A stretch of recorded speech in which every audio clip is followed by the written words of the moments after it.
Na nossa sátira, preponderantemente escabrosa, o cómico reside menos no conteúdo do que na expressão verbal.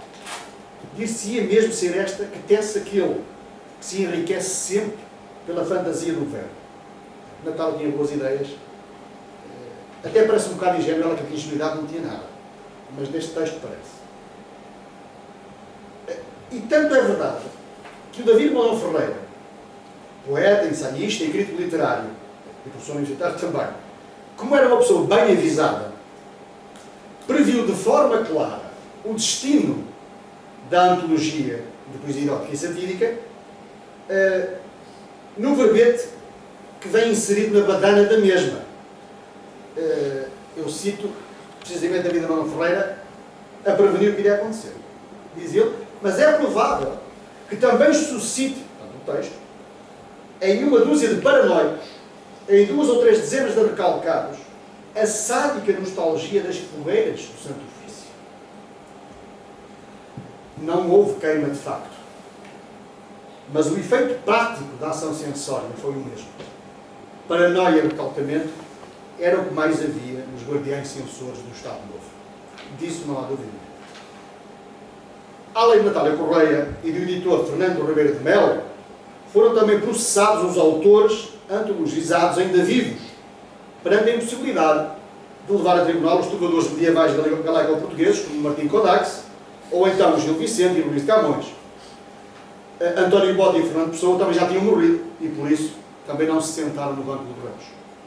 Sobraram, para deleite dos censores do regime, Mário Cesarini, José Carlos Arias dos Santos, que vos apresentei um texto no início, Ernesto Meli Castro e José Pacheco, que enfrentaram um tribunal ao fim de 4 anos. Meli Castro, um dos processados, foi entretanto demitido dos cargos públicos que ocupava e teve a ousadia de perguntar em tribunal, antes de pronunciar a sentença, quando o juiz pergunta, tem alguma coisa a declarar? Ele disse, ou melhor, ele questionou, cito, se os meritíssimos juízes estavam convencidos de que se poderia cortar o sexo da humanidade com uma tesoura da censura. Ora, estas palavras elevaram a atenção no tribunal, quase até ao insuportável, com os guardas presentes a apontarem as armas aos acusados, numa atitude que, creio, não deixou dúvidas a ninguém. Todos foram condenados, uma condenação exposta com todo o detalhe nos jornais Diário de Notícias de Lisboa e o 1º de janeiro do Porto, em 22 de março de 1970. É certo que os exemplares da antologia foram apreendidos, mas uma edição pirata, feita lá para o lado da Damaia, mas supostamente feita no Brasil, iria circular clandestinamente. Ora, falemos também da Natália, porque ela seria responsável pela edição das novas cartas portuguesas das Três Marias. Foi ela que se escolheu e que arriscou editar as novas cartas portuguesas, um livro de mulheres sobre mulheres a falar de Portugal, conforme era conhecido.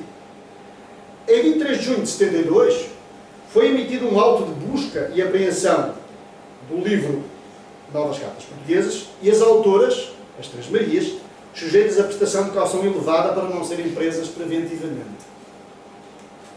O então Ministro dos Negócios Estrangeiros, o seu nome, Rui Patrício, sugeriu em recado enviado que a senhora se retratassem publicamente, afirmando que não era bem aquilo que queriam dizer com o que tinham dito, assim obtendo o perdão oficial. O próprio Presidente do Conselho, Marcelo Caetano, abordaria a questão naquela que foi a sua última conversa em família, que era um programa mensal de televisão, considerando as três mulheres como alguém que ajudava os inimigos do país e de não serem dignas de serem portuguesas.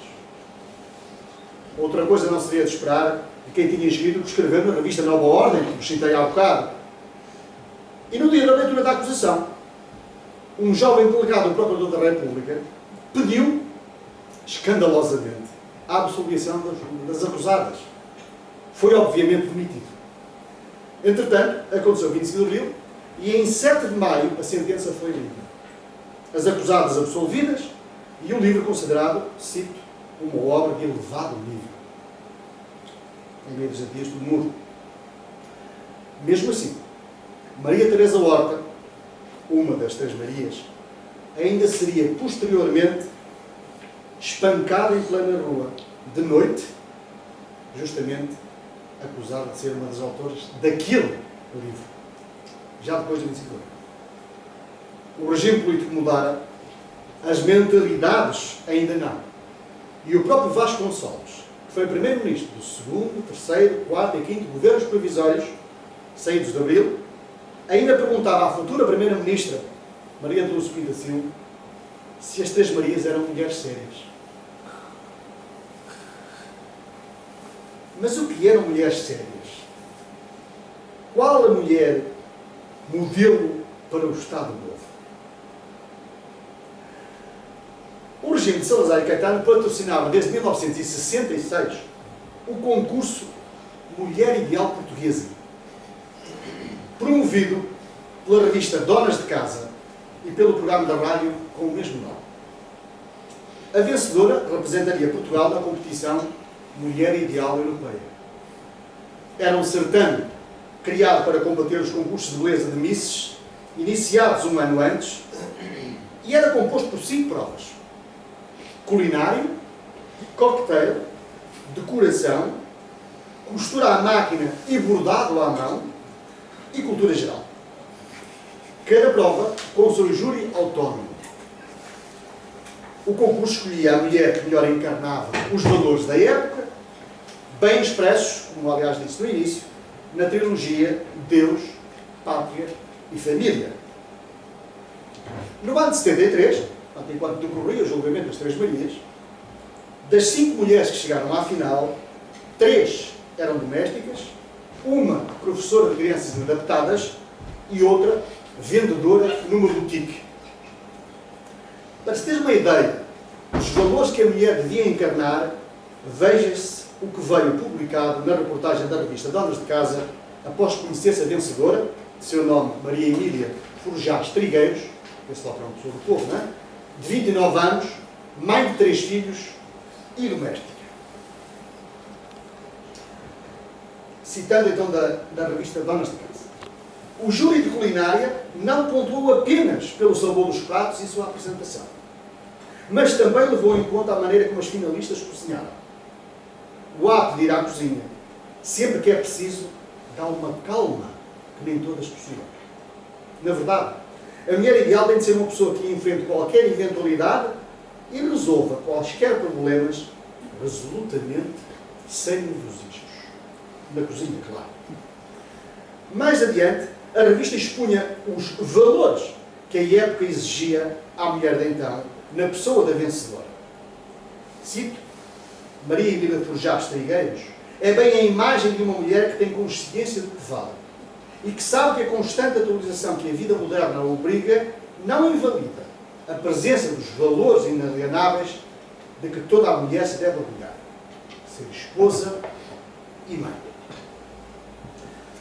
Nesse ano de 1973, quase 70% das mulheres portuguesas eram domésticas. A profissão da vencedora, e se 33% dos postos de trabalho dos serviços eram ocupados por mulheres também, isto devia-se, sobretudo, ao facto de, na década anterior, ter eclodido a guerra colonial e ocorrer uma enorme vaga migratória que levou à saída em massa de homens no mercado de trabalho nacional. Note-se que uma mulher ganhava, em média, 67% do que ganhava um homem e a licença de parto durava 15 dias. Lembre-se também que só com a alteração do Código Civil Português, em 1966, é que foi possível a uma mulher arranjar um emprego sem precisar da autorização do marido. Se bem que este pudesse acabar com o contrato estabelecido se dele não tivesse tido conhecimento. A Constituição de 33, que fundou o Estado Novo e definiu as linhas da sua orientação social e política, sofria, aqui e ali, alterações cirúrgicas que os sinais dos tempos exigiam, mas o marido continuava, por lei, a ser o gestor exclusivo dos bens do casal, mesmo aqueles que a mulher trazia por herança, porque era, por definição, o chefe de família. À mulher pertencia o governo doméstico, que não incluía a instrução e educação dos filhos, matéria que competia, estou a citar, especialmente ao pai.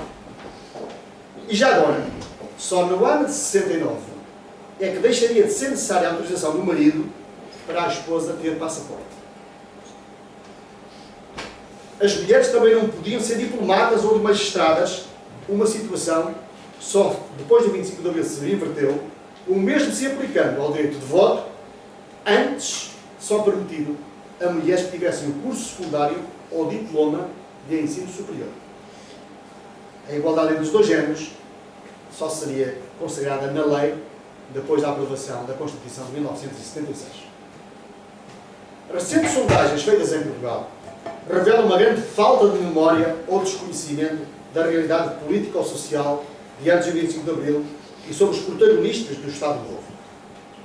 António de Oliveira Salazar, por exemplo, foi eleito como a personalidade mais importante da história de Portugal há poucos anos, e uma sondagem deste mesmo mês, sobre as elites, revelou que os portugueses ouvidos consideram que os políticos da ditadura eram mais honestos que os governantes atuais. Uma conclusão é óbvia, segundo o historiador Pacheco Pereira. Há uma grande ignorância sobre o passado que resulta, em grande parte, da proteção que a censura deu aos políticos do antigo regime. O historiador e político, Pacheco Pereira, conclui ainda, e penso que é importante vermos, quem conhece os documentos da censura sabe que o mundo da corrupção económica, da violência, da pedofilia, de uma perturbação quase endémica da sociedade portuguesa, existia antes do 25 de Abril, era escondido. As pessoas tendem a mitificar esse passado como sendo um tempo sem crime, nem violência e corrupção, quando de facto não era assim. E não era mesmo. Enquanto decorriam as perseguições e processos atrás referenciados em prol dos bons costumes, enquanto se sitiava a mulher em casa sob uma autoridade castradora do marido, enquanto propagandeava virtudes públicas e brandos costumes, o regime encobria, por ordem do ditador, escândalos de orgias sexuais e assassinatos daí decorrentes. Dou 2 ou 3 exemplos. O caso do assassinato de Carlos Boné, ocorrido nos primeiros dias de março de 1952, na sequência de festas em palacetes da alta sociedade, na zona de Cascais, com orgias homossexuais e drogas, em que participavam graves figuras fiéis a Salazar, guardião da ordem e da moralidade do regime. Os jornais noticiaram detenções, mas a censura impediu a divulgação das pessoas detidas. Entre os participantes das orgias havia muitos filhos de pias famílias do regime e também, já agora, de algumas figuras da oposição. A homossexualidade era proibida por lei e o Código Penal previa medidas de internamento para, cito, vadios, mendigos, proxenetas e homossexuais. Mas Salazar, chefe do governo, mandou arquivar tudo. A tese oficial da morte de Carlos Boné passou a ser a do suicídio. A bem da nação, como então se dizia em Portugal. No que diz respeito à pedofilia, sabemos que em Portugal houve um caso muito grave nos últimos anos, de que há alguns presos e outros nem tanto, o regime não se portou melhor, o regime de Salazar, evidentemente, varrendo para debaixo do tapete os seus vícios privados. Palais Rose, assim se chamou o escândalo que rebentou em 1967 em Portugal, em que diversos homens ligados às mais altas cúpulas do Estado Novo, entre os quais um ministro do governo Salazar, participaram em orgias com crianças entre os 8 e os 12 anos e em práticas de sadomasoquismo. Chamam-se Palais Rose porque as lâmpadas eram cor-de-rosa e tinham uns bailes. Sabe-se que na sequência desse escândalo houve pelo menos a morte de uma mulher.